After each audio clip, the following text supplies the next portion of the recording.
Praise the lord. మంగళవారము November 26, 2024.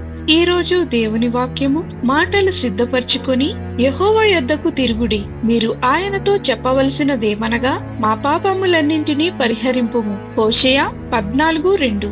దీవెనకరమైన పశ్చాత్తాపం. Greedy తన కారు లైసెన్స్ నంబర్ ప్లేట్ పై బ్రోక్ అన్న 5 అక్షరాలను ముద్రించాడు. ఆధ్యాత్మిక కోణంలో ఉద్దేశించబడనప్పటికీ ఇతను మధ్య వయస్కుడైన జోదగాడు, వ్యభిచారి మరియు మోసగాడికి సరిపోతాడు.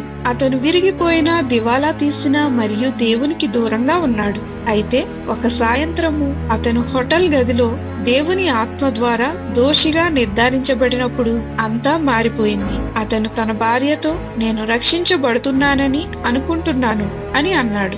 ఆ సాయంత్రము అతను తనతో పాటు సమాధికి తీసుకెళ్లాలని భావించి పాపాలను ఒప్పుకొని క్షమాపణ కోసం యేసు దగ్గరకు వచ్చాడు. 40వ సంవత్సరము చూచుటకు తాను జీవిస్తానని అనుకోని వ్యక్తి యేసును నమ్మిన వ్యక్తిగా జీవించి దేవునికి సేవ చేశాడు.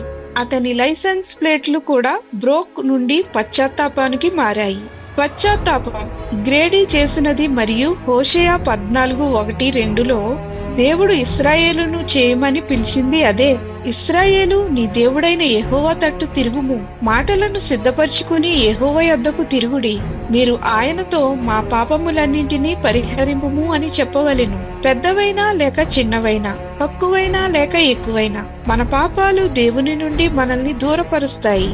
అయితే పాపం నుండి దేవుని వైపు తిరగడం ద్వారా మరియు యేసు మరణం ద్వారా ఆయన కృపతో దయచేసిన క్షమాపణను పొందడం ద్వారా ఆ దూరాన్ని తొలగించవచ్చు. మీరు పోరాటంలో ఉన్న విశ్వాసి అయినా లేదా వేడి చేసినట్లుగా కనిపించే వ్యక్తి అయినా, మీ క్షమాపణ కేవలం ప్రార్థన దూరంలో మాత్రమే ఉంటుంది.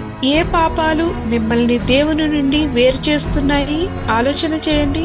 ప్రార్థన. తండ్రి, నా హృదయాన్ని పరిశోధించి మీకు దూరముగా నాశనానికి నడిపించే విషయాలు తొలగించమని, నన్ను క్షమించి పరిశుద్ధపరచమని, నీ మహిమ కొరకు వాడుకోమని యేసు నామమున అడుగుచున్నాం తండ్రి.